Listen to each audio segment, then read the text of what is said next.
एक आदमी जिसके सपनों में बार बार एक सोने का शहर आता था, आखिरकार उसे ढूंढने के लिए एक ऐसे जंगल में चला गया जहां से आज तक कोई जिंदा वापस नहीं आया। क्या वो सच में उस रहस्यमयी शहर तक पहुंच पाएगा या ये जंगल ही उसकी कब्र बन जाएगा? कहानी की शुरुआत में हम फारसी और उसकी पत्नी को देखते हैं, जिनके पास से एक बच्चा भी है। आज फारसी ने एक हिरन के शिकार की प्रतियोगिता में भाग लिया है, क्योंकि आज एक बड़े सचिव आने वाले हैं और रात के भोजन में हिरन का मांस परोसा जाएगा। जो भी इस शिकार को करेगा उसका सम्मान किया जाएगा और उसे सचिव के साथ रात का भोजन करने का मौका मिलेगा। कुछ दूर हिरन का पीछा करने के बाद वह जंगल में घुस जाती है, जहां घोड़े के लिए सही रास्ता समाप्त हो जाता है। इस कारण सभी अधिकारी वहीं रुक जाते हैं, लेकिन फारसी बड़ी बहादुरी से हिरन को मार गिराता है। यह देखकर सभी अधिकारी और उसका परिवार बहुत खुश हो जाते हैं। इसके बाद फारसी अपनी पत्नी के साथ तैयार होकर पार्टी में पहुंच जाता है। पत्नी के साथ नाचते हुए की नजर सचिव पर पड़ती है, जो उसके बिना ही शिकार का आनंद ले रहे थे। यह देखकर फारसी को बहुत गुस्सा आता है और वह चुपचाप खड़ा रहता है। इसके बाद हम फारसी को 2 साल बाद देखते हैं, जहाँ एक अधिकारी उससे कहता है कि कल सुबह तुम्हें एक बहुत बड़ी खोज के लिए लंदन में जाना होगा। फारसी उसकी बात तुरंत मान जाता है और अगली सुबह ही लंदन में रॉयल जियोग्राफिकल सोसाइटी पहुंच जाता है, जहां वो मिस्टर जॉर्ज और उनकी सचिव से मिलता है। फारसी जॉर्ज को बताता है कि वह दुनिया के कोने कोने तक जा चुका है, इसलिए जॉर्ज उसे बोलिविया का अधूरा नक्शा दिखाते हैं, जो साउथ अमेरिका में स्थित है। इस नक्शे में अमेजोनिया के जंगलों में रबर प्लांटेशन का क्षेत्र दिखाया गया है। क्योंकि रबर एक बड़ी कमाई का जरिया है, इसलिए अभी तक बोलिविया और ब्राजील को अपने अपने बॉर्डर की सही जानकारी नहीं है।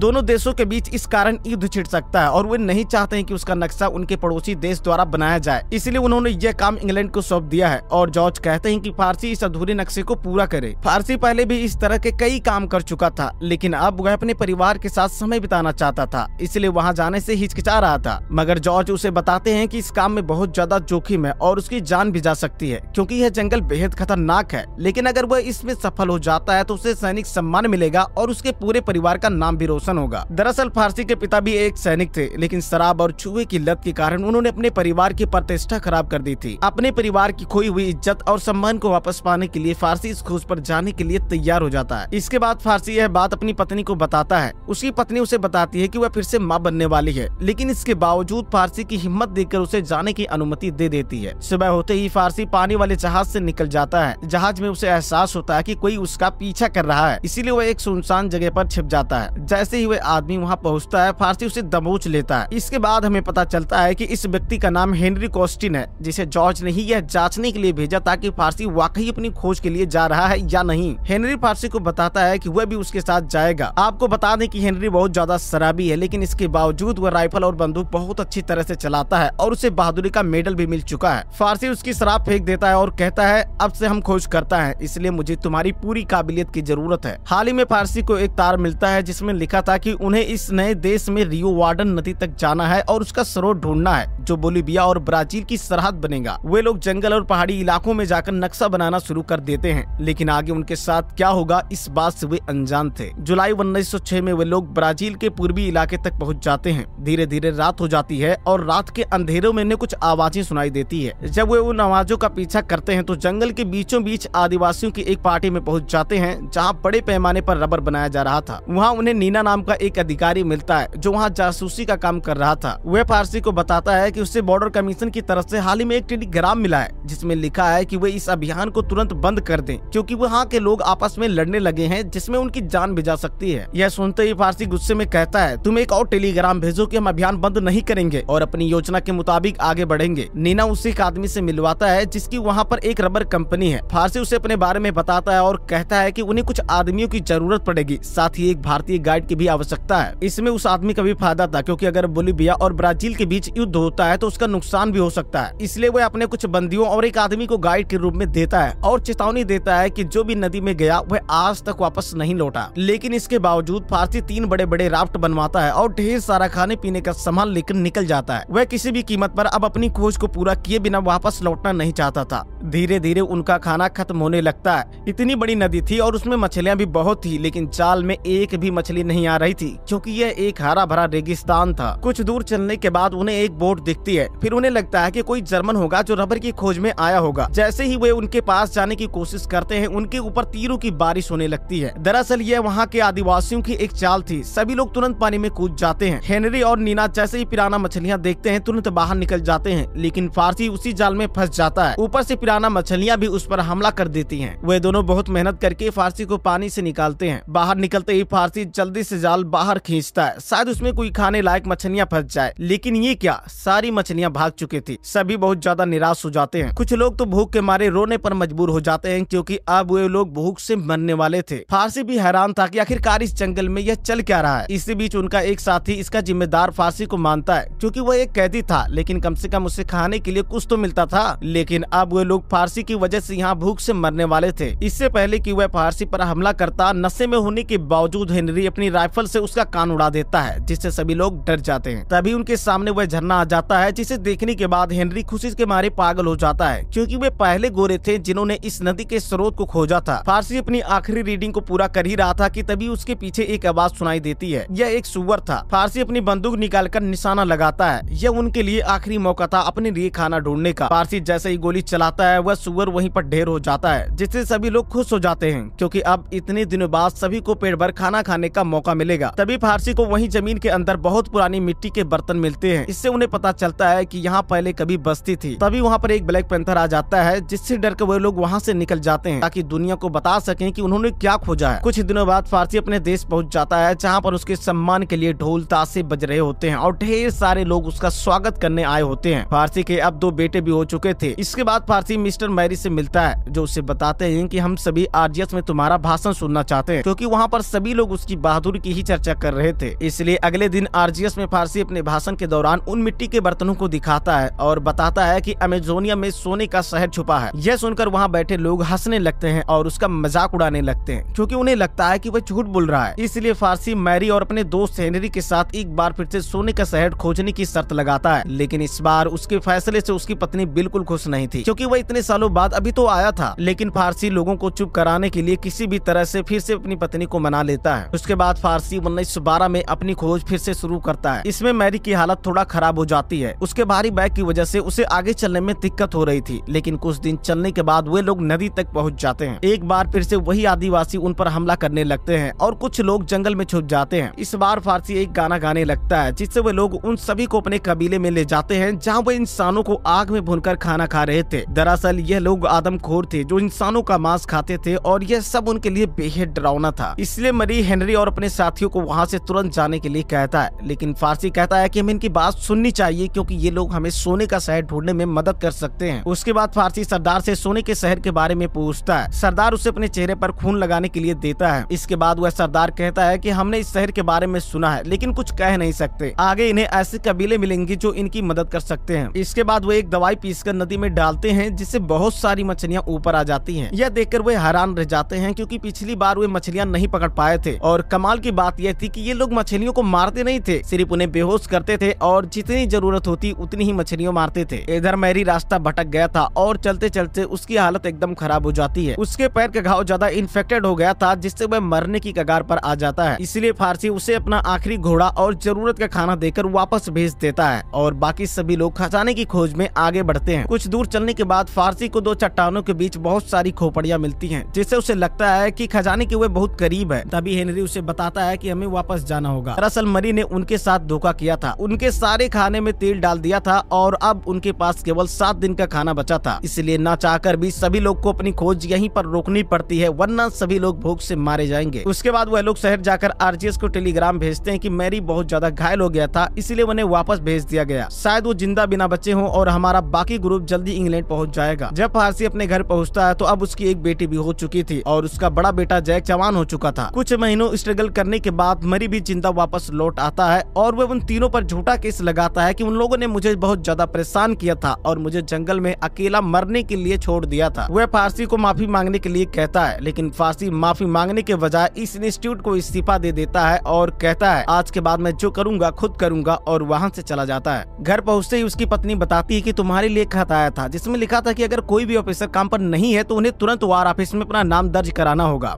जैक अपने पिता से पूछता है कि मैं फिर से छोड़कर नहीं जाएंगे ना, लेकिन फारसी कहता है कि अगर यह लड़ाई सच में होती है तो मुझे अपने देश की रक्षा के लिए जाना ही होगा। यह सुनकर जैक गुस्से में ऊट पटांग की बातें करता है कि आप नाकाम होकर वापस आए थे और फिर से हमें छोड़कर जाने वाले हो। इसे सुनकर फारसी गुस्से में उसे एक तमाचा जड़ देता है, क्योंकि वह मरी की वजह से गोल्डन सिटी ढूंढने में नाकाम हुआ था और अब उसका बेटा भी उसे ताना मारता है। उसके बाद हम फारसी को जंग के मैदान में देखते हैं, जहाँ 2 साल फाइट के बाद फ्रांस का हालत एकदम खराब हो गया था। न जाने कितने लोग मर चुके थे और अभी इंग्लैंड के लोग सिर्फ बचे थे और बाकी सभी सैनिक युद्ध छोड़कर भाग गए थे। यहीं पर फारसी को एक ज्योतिषी मिलती है जो उसे बताती है कि वह बहुत जल्दी सोने का शहर ढूंढ निकालेगा। उसके बाद लड़ाई करते करते मेजर भी गैस का शिकार होकर बेहोश गिर जाते हैं, जिसके बाद उन्हें हॉस्पिटल में भर्ती करा दिया जाता है। इस बीच उनकी आंखों में गैस की वजह से प्रॉब्लम हो जाती है, इसलिए उन्हें कुछ दिनों तक आराम करना पड़ता है। कुछ दिनों बाद जब उसकी आंखें ठीक हो जाती हैं, तो जैक खुद अपने पिता के साथ जंगल में उसे सोने के शहर ढूंढने के लिए कहता है। फारसी कहता है कि मैं बूढ़ा हो चुका हूँ, लेकिन जैक की जोश और हिम्मत को देखकर उसकी बात मान जाता है और जैक भी इस खोज पर जाने के लिए अपनी मॉम को भी मना लेता है। फारसी अपने दोस्त हेनरी को भी इस खोज पर दोबारा जाने के लिए कहता है, लेकिन वह यह कहकर मना कर देता है कि अब मैं नहीं जा सकता, अब मेरे भी बच्चे हैं। फारसी उसे मनाने की हर कोशिश करता है, लेकिन हेनरी उसे अपनी लिखी हुई कुछ किताब देकर जो खोज में उसकी मदद करेंगे वहाँ से जाने के लिए कहता है। उसके बाद वह इंस्टीट्यूट में ऐलान करता है कि मैं अपने बेटे के साथ इस खोज पर 3 साल के लिए जा रहा हूँ और इस अभियान के लिए कुछ अखबार उनके पूरे खर्च उठाने के लिए तैयार थे और आरजीएस वाले भी उनकी मदद करने के लिए तैयार थे। उसके बाद वह दोनों एक ट्रक में सामान लोड करते हैं, वहाँ से निकल जाते हैं। इस बार उनकी खोज को लेकर 40 मिलियन लोग एक्साइटेड थे और उन्हें भरोसा था। अप्रैल 1925 में वह दोनों जंगल में पहुँच जाते हैं और बहुत जल्द नदी के पास पहुँच जाते हैं और जंगल में चलते चलते वह लोग उस कबीले के पास पहुँच जाते हैं। वहाँ से कई दिनों तक चलते चलते उन्हें कुछ आदिवासी मिलते हैं। फारसी को लगता था कि वह उन्हें हैंडल कर लेगा, लेकिन ये आदिवासी वाले एकदम अलग थे। फारसी समझ जाता है कि वह उन पर हमला करने वाले हैं, इसलिए वह वहाँ से पीछे की ओर भागता है। आदिवासी भी उनका तेजी से पीछा करने लगते हैं। कुछ दूर भागने के बाद दूसरे कबीले के आदिवासी वाले उन्हें मार भगा देते हैं और इन दोनों को पकड़ लेते हैं और अपने सरदार के पास लेकर चले जाते हैं। जैक पूरी तरह से डर जाता है और उसे लगता है कि आज हमारा मरना तय है, लेकिन फारसी कहता है मेरा विश्वास करो, हमारे साथ कुछ गलत नहीं होगा। वह लोग उन्हें बेहोश करके एक नदी की तरफ लेकर चले जाते हैं। लास्ट में एक ट्रू मैसेज लिखा हमारे सामने आता है। इसे वीडियो पॉज करके जरूर पढ़ लेना और यह दमदार वीडियो यहीं पर खत्म हो जाती है। तो चैनल को सब्सक्राइब करो, वीडियो को लाइक करो।